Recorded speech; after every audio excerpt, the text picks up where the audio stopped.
ना दावत होगी ना बगावत होगी। एकनाथ शिंदे ने सरेंडर कर यह जवाब दे दिया है। नमस्कार, लिबरल टीवी देख रहे हैं आप, मैं हूं आर मोहन तिवारी। महाराष्ट्र में महायुति की ताबड़तोड़ वापसी के बाद मुख्यमंत्री के चेहरे को लेकर सस्पेंस अब भी बरकरार है, लेकिन इस सस्पेंस के बीच एकनाथ शिंदे ने सरेंडर कर दिया है और उन्होंने साफ तौर पर प्रेस कॉन्फ्रेंस के जरिए कह दिया है कि भाई, मैंने मुख्यमंत्री के पद को लेकर कोई दावा नहीं किया है। जो भी प्रधानमंत्री नरेंद्र मोदी और भाजपा हाईकमान का फैसला होगा वो फैसला हमें मंजूर है, हमारी पार्टी को कोई भी आपत्ति नहीं होगी। तो एकनाथ शिंदे का इसे सीधे तौर पर सरेंडर माना जा रहा है कि भाई, जो खबरें निकलकर सामने आ रही थी, कहा जा रहा था कि एकनाथ शिंदे की शिवसेना के तमाम नेताओं ने एक सुर में कहा कि भाई, हमें मुख्यमंत्री तो शिंदे साहिब चाहिए, क्योंकि चुनाव जो लड़ा गया था वो शिंदे साहिब के चेहरे पर लड़ा गया था।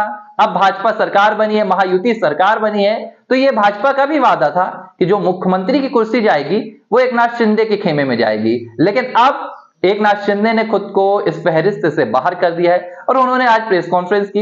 इस प्रेस कॉन्फ्रेंस में उन्होंने कहा कि मुझे मुख्यमंत्री मैंने कभी अपने आप को माना नहीं, मैं हमेशा से अपने आप को एक कॉमन मैन की तरह देखता था और महाराष्ट्र में मुझे मुख्यमंत्री से ज्यादा जो एक लाडले भाई का टैग मिला है, जो एक लाडले भाई का नाम मिला है, वो मुझे ज्यादा पसंद है। एकनाथ शिंदे ने यहाँ प्रधानमंत्री नरेंद्र मोदी का भी जिक्र किया, उनकी जमकर तारीफ की, अमित शाह की भी खूब तारीफ की और उन्होंने कहा कि भाई, मेरी पीएम मोदी से बात हुई है और मैंने उन्हें कहा है कि जो भी भाजपा और आपका फैसला होगा मुझे मंजूर है, हमारी पार्टी कोई भी आपत्ति नहीं जताएगी। तो जो मुख्यमंत्री की लड़ाई है महायुति के भीतर, जिसे लेकर लगातार सस्पेंस बढ़ता जा रहा था, एकनाथ शिंदे ने आकर इस सस्पेंस को यहां पर खत्म कर दिया है। अब जो दो चेहरे हैं वो है देवेंद्र फडणवीस और अजीत पवार, क्योंकि ऐसे ही आवाज अजीत पवार के खेमे से भी आई थी, जहां अजीत पवार एनसीपी दल के नेताओं ने कहा कि भाई, हमारे नेता को सीएम बनाया जाए।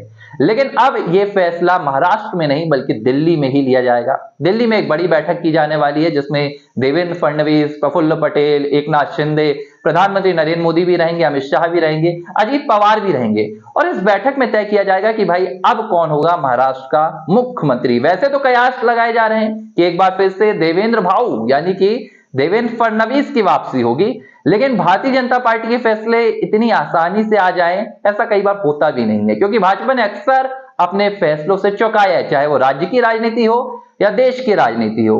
अब देवेंद्र फडणवीस को एक बार फिर से मुख्यमंत्री बनाया जाएगा या एमपी में शिवराज की तर्ज पर फडणवीस को दिल्ली बुलाया जाएगा, इसे लेकर भी सस्पेंस बना हुआ है।